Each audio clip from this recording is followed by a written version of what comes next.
fact that Israel wasn't accepted as a state by any of the people surrounding it until, when Israel finally withdrew from the Sinai Desert after the war, and all those things happened. So, is it completely one-sided with Israel having made everything that was bad, or is this perhaps a little more with both sides having done something or another to aggravate the other at some point? Good. Thank you very much. Let's take it. Yeah. Next gentleman on this side, please. Thank you very much for coming to speak tonight. My question is, I'll try and keep it short. With the recent growth in Palestinian civil society and the release of the Palestine Papers, what do you believe that the future holds for the PA, for the PLO, and Fatah? Great. Thanks very much. Okay, we'll take the first two questions on this side. Okay, thank you, Honorable Speaker. First, I have two small questions. The first question is that I've heard from different people, but is it Finkelstein or Finkelstien? It's Finkelstien. Thank you.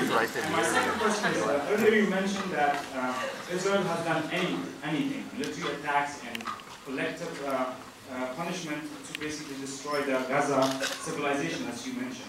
I agree with you, but my question is, on regards to the countries in the region with significant military, economical, and political powers, do you think that they have done anything in their power as good neighbors, as Arabs, as Muslims, even as humans to save this society, or have they contributed to the destruction of the society to secure their regional and international interests? Thank you.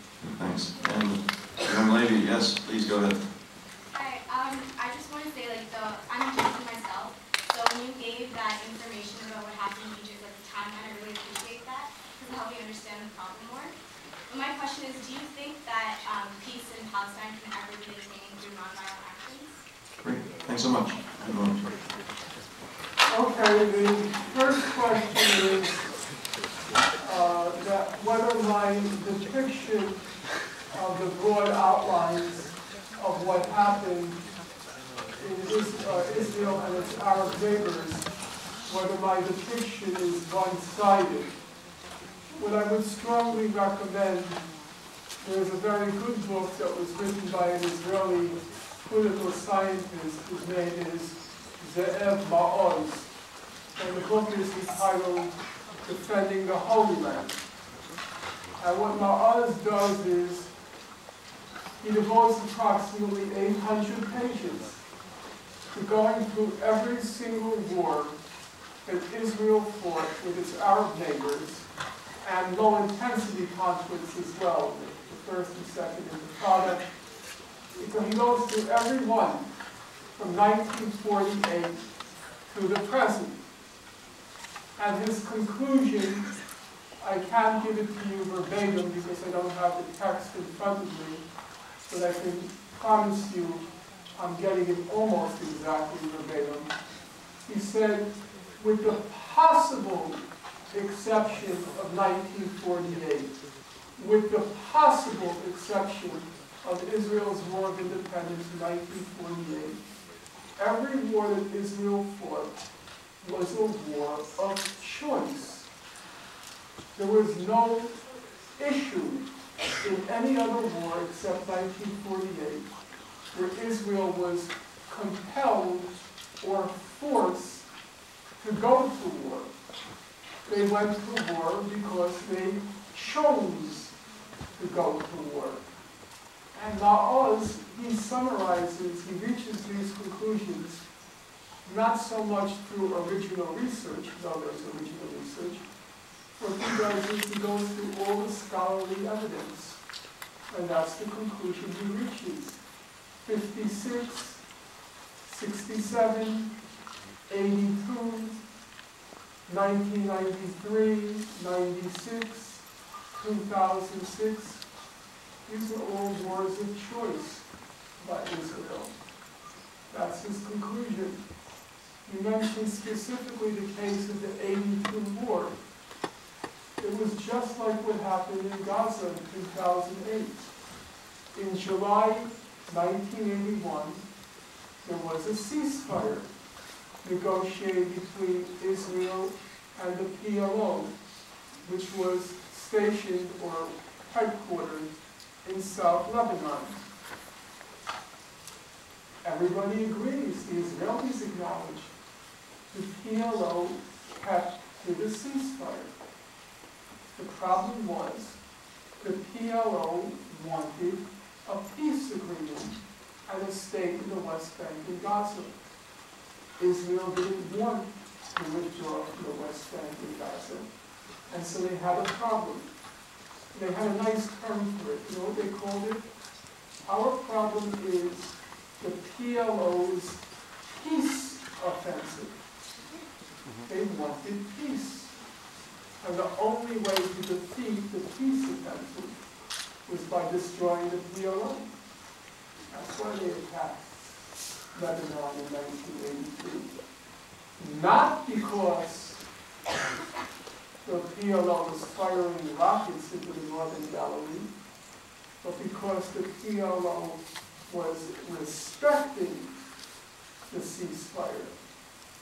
Same thing happened in Gaza. You hear every news report begins when it comes to Gaza. Israel attacked Gaza because of Hamas rocket fire on Israel.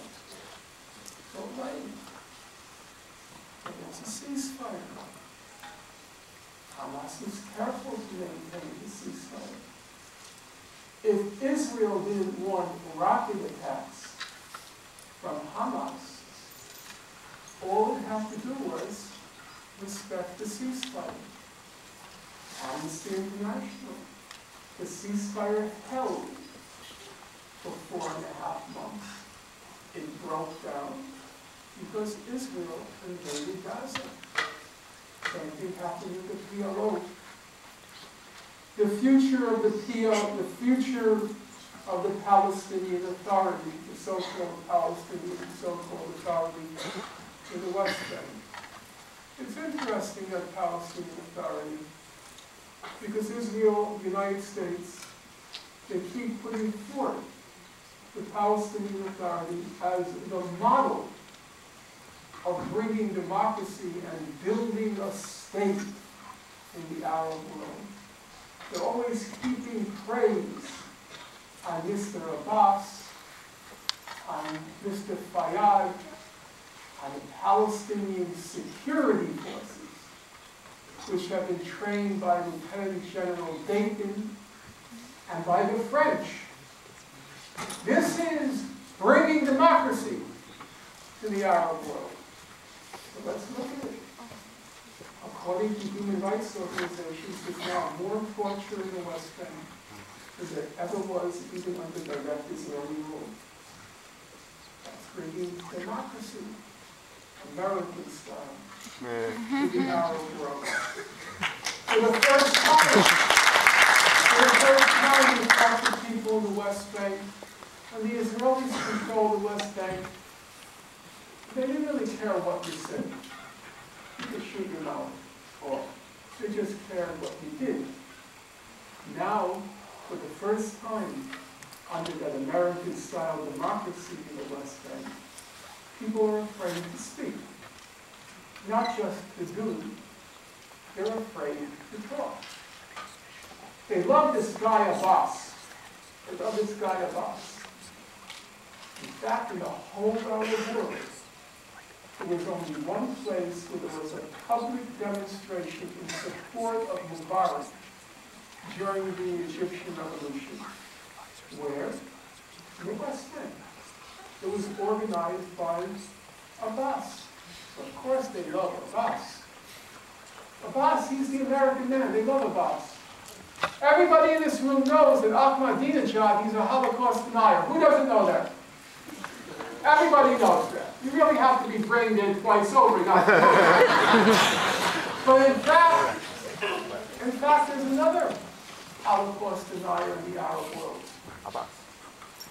The other Holocaust denier, he's got a PhD in Holocaust denial. That's a fact. There's this guy, he wrote a doctoral dissertation denying the Nazi Holocaust. And when he went to Beirut, he was so proud of it. He self-published it. And his name is Mahmoud Abbas, the head of the Palestinian Authority, America's man in Palestine. Now, some of you are perplexed. I thought in the United States and Israel, I thought they don't like Holocaust deniers. And this guy, Abbas, he's got a PhD in Holocaust denial. How come they like him? Well, that's because you Canadians, you haven't been exposed to culturally deprived. You haven't been exposed to the Wizard of Oz. If you had seen the Wizard of Oz, you would know there were good witches, like the beautiful Glinda, and bad witches. Just like there are good witches and bad witches, there are good Holocaust deniers and bad witches.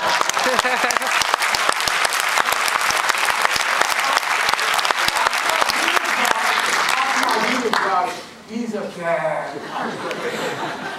But Mahmoud Abbas, he's a good Holocaust denier. So how do you know the good from the bad? It's very easy. If you follow American orders, you're a good Holocaust denier. If you don't, you're a bad one. Now bear in mind, when Mahmoud Abbas wrote his dissertation denying the Nazi Holocaust, he was at his intellectual peak. That's why the Americans love him.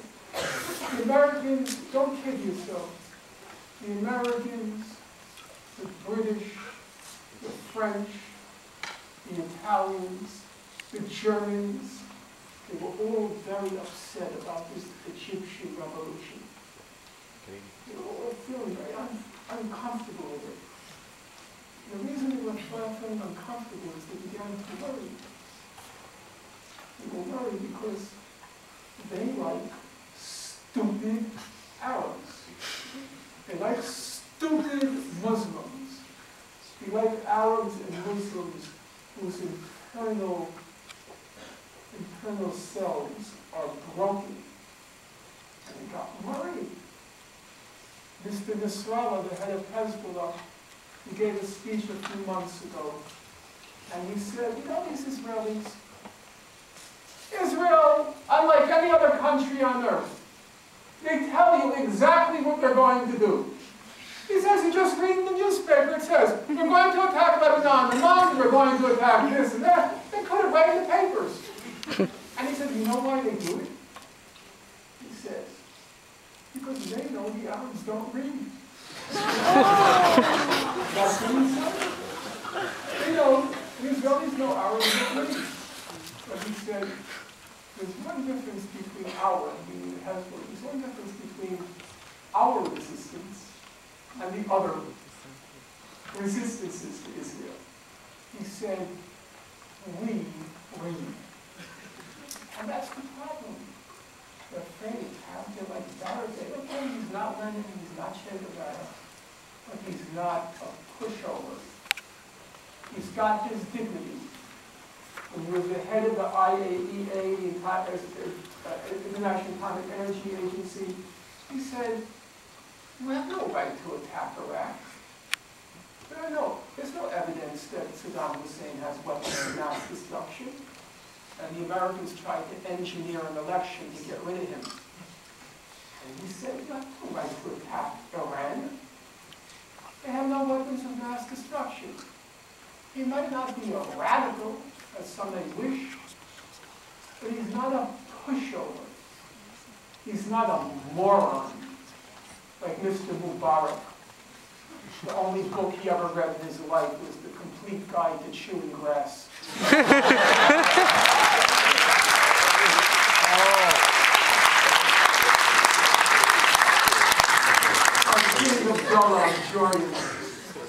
The Children's Guide to PlayStation Computer Games. And the Saudis, Greece, let's not even go there.